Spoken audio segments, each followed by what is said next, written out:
English paragraph writing, Bangladesh in the turn off change, অর্থাৎ পরিবর্তনের জোয়ারে বাংলাদেশ। তো এই প্যারাগ্রাফটি পড়া হচ্ছে lecture HSC English for today এই গাইডটি থেকে। প্যারাগ্রাফের শুরুতে বলা হচ্ছে, the slogan of the present government of Bangladesh is to bring about a change in every aspect of life that is placed to the nation in it's pre election manifesto, অর্থাৎ নির্বাচন পূর্ববর্তী নির্বাচনী ইশতেহারে বাংলাদেশকে পরিবর্তন করার একটি অঙ্গীকার করেছিল বর্তমান সরকার। Even though Bangladesh achieved independence in 1971 for a sea of blood, real emancipation is yet to be reflected in any aspect of life, অর্থাৎ যদিও বাংলাদেশের স্বাধীনতা 1971 সালে অর্জিত হয়েছিল এক সাগর রক্তের বিনিময়ে, তবুও বাংলাদেশের যে মুক্তি, আসল মুক্তি, সেটির প্রতিফলন এখনও পর্যন্ত দেখা যাচ্ছে না।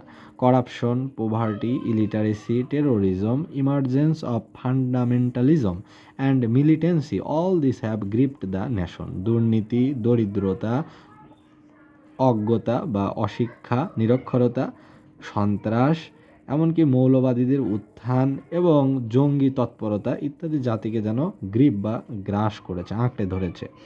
These lamentable circumstances have given rise to a need of change in the lifestyle of the people of this land. আর এই ধরনের যে পরিস্থিতি বাংলাদেশের সৃষ্টি হয়েছে সেটি মানুষের জীবনযাত্রার উপরেও ব্যাপক প্রভাব ফেলে।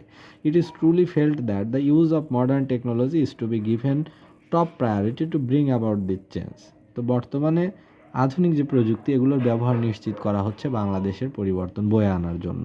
Total Bangladesh should be ব্রট under a computer network, পুরো বাংলাদেশকে আসলে একটা কম্পিউটার নেটওয়ার্কের আন্ডারে নিয়ে আসতে হবে। এ change in the education system should ব্রট, শিক্ষাক্ষেত্রে পরিবর্তন আনতে হবে। এ creative education system is on the way to be initiated, অর্থাৎ একটি উদ্ভাবনী ক্ষমতা সম্পন্ন সৃষ্টিশীল শিক্ষা ব্যবস্থা চালু করতে হবে। The rule of law and good governance are also expected to be established, যে আইনের শাসন, সুশাসন ইত্যাদি প্রতিষ্ঠা করতে হবে। Social justice, human rights, equal opportunities, law and order situation must be ensured, এখানে সামাজিক ন্যায় বিচার, মানবাধিকার, সম অধিকার, আইন এবং শৃঙ্খলা পরিবেশ নিশ্চিত করতে হবে। Bangladesh will be turn into a liberal, progressive and democratic welfare state, Bangladesh হবে একটি স্বাধীন, অগ্রগামী, গণতান্ত্রিক, মঙ্গলকামী একটি রাষ্ট্র। বাই দ্য ইয়ার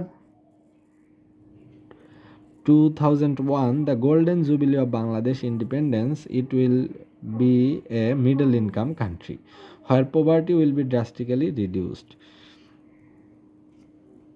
অর্থাৎ বাংলাদেশের যে সুবর্ণ জয়ন্তী সেই উপলক্ষে বাংলাদেশকে একটি মধ্যম আয়ের দেশে নিয়ে যাওয়া হবে এবং বাংলাদেশ থেকে দরিদ্রতা হ্রাস পাবে। Development will be on a fast track, উন্নতি হবে খুবই দ্রুত গতিতে। On a whole Bangladesh will get rid of its current state of crisis and people here will be able to live a prosperous and happy life, যে বাংলাদেশের মানুষ বর্তমানে সাম্প্রতিক সময়ে বিদ্যমান যে সংকটগুলো এগুলো কাটিয়ে উঠবে এবং এখানকার মানুষ একটি সমৃদ্ধশালী, সুখী জীবন যাপন করতে পারবে।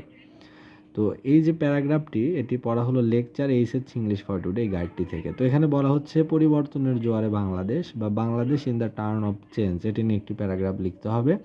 তো এখানে বলা যেতে পারে যে বাংলাদেশ যদিও 71 সালে স্বাধীনতা পায়, তবে মূল অর্থে এর যে ইমানসিপেশন বা মুক্তি সেটি ঘটেনি, কারণ বাংলাদেশে corruption, illiteracy, poverty, terrorism, fundamentalism, militancy ইত্যাদি এই জাতিকে গ্রিপ করেছে বা গ্রাস করে ফেলেছে। এজন্য শিক্ষাক্ষেত্রে আমূল পরিবর্তন আনতে হবে। উদ্ভাবনী ক্ষমতা সম্পন্ন, সৃজনশীল ক্ষমতা সম্পন্ন, মেধাবী জাতি হিসেবে আমাদেরকে তৈরি করতে হবে। এখানে অশিক্ষা, দরিদ্রতা ইত্যাদি দূর করতে হবে। সম অধিকার, আইনের শাসন, সামাজিক ন্যায় বিচার ইত্যাদি নিশ্চিত করতে হবে। তাহলে সামগ্রিকভাবে উন্নয়ন কর্ম করার মাধ্যমে, কার্যক্রম করার মাধ্যমে বাংলাদেশকে একটা হয়তো উন্নত রাষ্ট্রে বা মিডল ইনকাম একটা কান্ট্রি বা পোভার্টি ফ্রি একটা স্টেট বা রাষ্ট্র হিসেবে গড়ে তোলা যাবে। তাহলেই people here will live a prosperous and happy life.